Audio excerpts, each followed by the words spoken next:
हमारा जो आज का स्ट्रक्चर है ना, ये हमने खुद नहीं बनाया। ये बना है 1935 का जो एक्ट है ना, 1935 का गवर्नमेंट ऑफ इंडिया एक्ट है ना जी सर, ये उसका हिस्सा है। और अल्फाज जो इस्तेमाल हुए हैं वो भी उसके हिस्सा है। आज तक हम उन अल्फाज को ठीक नहीं कर सके। ठीक। अच्छा, ये मेरा अपना ख्याल है, मेरा जाती ख्याल है कि financial framework of the Pakistan अब इस कॉन्स्टिट्यूशन के अंदर चलना बहुत मुश्किल है। ठीक है।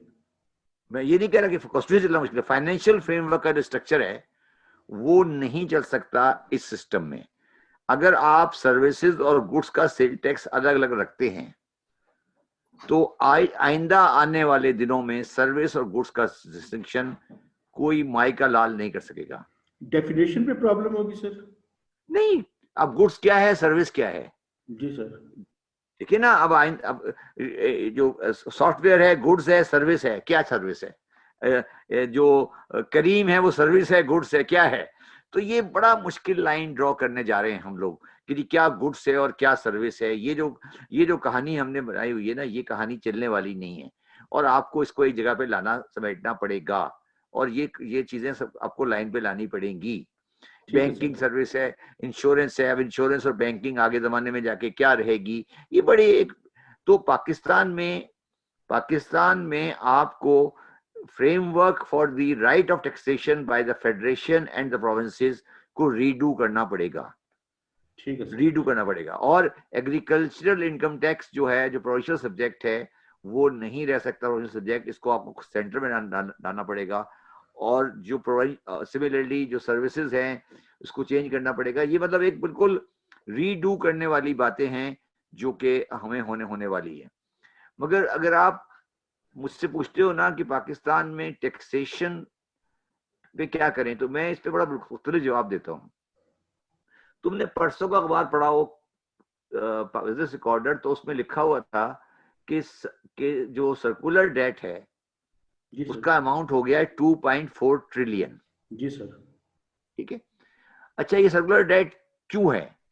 इसलिए सर्कुलर डेट है कि हमारी जो स्टेट एजेंसीज हैं, KWSB और वाटा वासा, ये सब इनके पास बिजली पैसे नहीं होते। ठीक है।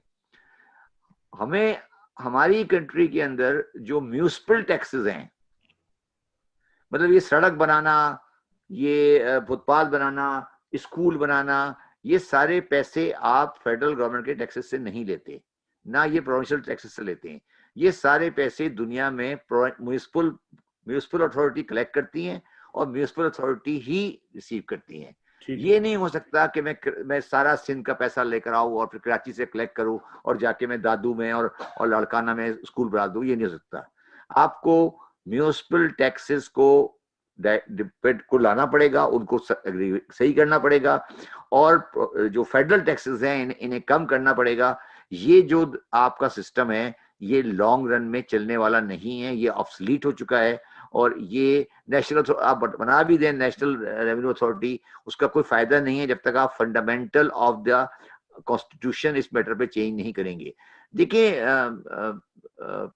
हमने कुछ चीजों को मेहताब इस मुल्क में वही इलाही समझ लिया है कि यार ये तो तब्दील हो ही नहीं सकता।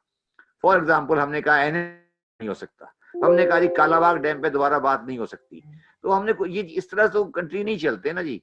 आपको हर चीज को एक तरीके से सामने ला के बात करनी पड़ेगी।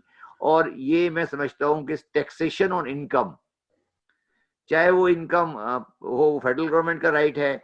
Taxation of goods and services एक होगा। अब वो राइट किसका होगा? मेरा ख्याल है फेडरल का होने के बाद आप उसको उसमें से फंड एलोकेट कर दे प्रोविंसेस को। That's all. अच्छा सर, एक आखिरी सवाल और ये बड़ा इंपॉर्टेंट है और आपका इसमें बड़ा है भी।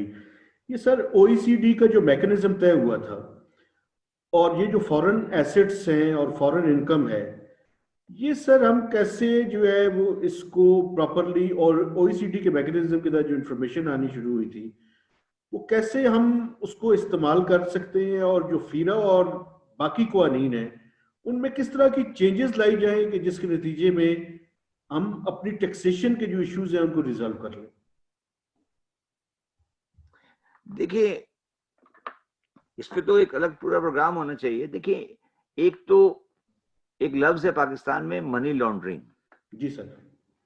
हर हर हर केस मनी लॉन्ड्रिंग होता है। टैक्स इवेजन अलग चीज है, मनी लॉन्ड्रिंग अलग चीज है। अलग चीज है, बिल्कुल। ठीक है ना, ये तो पहली बात हुई। देखिए, अब प्रॉब्लम जो आ रही है वो ये आ रही है कि जो ओईसीडी से डेटा हमें आ रहा है, उस डेटे को रिकंसाइल करना है हमने विद द एमनेस्टीज फाइल। ठीक है सर। आप समझे पहली बात तो। दो बिल्कुल। एक तो पहला स्टेज है, अगला दो स्टेज है। पहला स्टेज तो जो है कि वो जो डेटा आ रहा है वो उनमें से बहुत सारे ऐसे एसेट हैं जो एमनेस्टी में फाइल हुए हैं। एमनेस्टी में डिक्लेयर कर चुके हैं, ठीक है। ठीक है ना जी। हाँ, अच्छा, मगर एमनेस्टी की डेट अलग है और डेटे की डेट अलग है। सही है। तो उसमें उस दौरान में एसेट ने अपना अमाउंट भी चेंज किया है और उसने एसेट ने अपना फॉर्म भी चेंज किया है। ठीक है सर। आप समझे मैं क्या कह रहा हूँ? एक बिल्कुल। आदमी का घर था लंदन में, उसे घर बेच के अब आज डिपॉजिट कर दिया, डिपॉजिट था, उसने घर खरीद लिया है। ठीक है। तो मैंने शेख साहब से मिलकर और चेयरमैन एफबीआर से मिलकर एक रूल बना के दिए इनको कि यार आप अफसरान जो हैं वो बैठ के, ये अफसरान का काम नहीं है, एक तरीका होना चाहिए कि आप एमनेस्टी के डेटे को रिलेट कर सकें ओईसीडी इंफॉर्मेशन से। बिल्कुल ठीक है। और वो रूल इस वक्त मिनिस्ट्री ऑफ लॉ में पड़े हुए हैं और एज सुन एज पॉसिबल उनको होना है।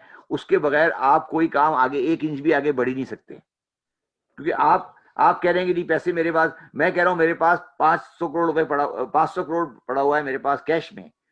वहां एमनेस्टी मेरे पास एक घर डिक्लेयर किया हुआ है। अब मैं ठीक कह है रहा हूँ भाई मैंने घर बेच के 500 मिलियन लिए हैं, तो कौन बताएगा? तो ये तो आपको एक रास्ता निकालना पड़ेगा कि कैसे रिकंसाइल होगा वो, पहली बात। ठीक है सर। दूसरी बात ये है कि जो हमारे मुल्क में जो हमने फॉरेन एक्सचेंज का लॉ पास में रखा है, उसमें हमें ये एक्सेप्ट करना पड़ेगा कि पैसे बाहर ले जाना और लाना लीगल है। ठीक है। ठीक है। तीसरी बात जो मेहताब, जो बात सिर्फ मैं कहता हूं और लोग नहीं कहते, मगर मैं समझता हूं कि वो बहुत जेन्युइन बात है, वो ये है कि हमारे मुल्क में और दुनिया के किसी मुल्क में भी हवाला का जो ट्रांसफर ऑफ मनी है ये इलीगल नहीं है।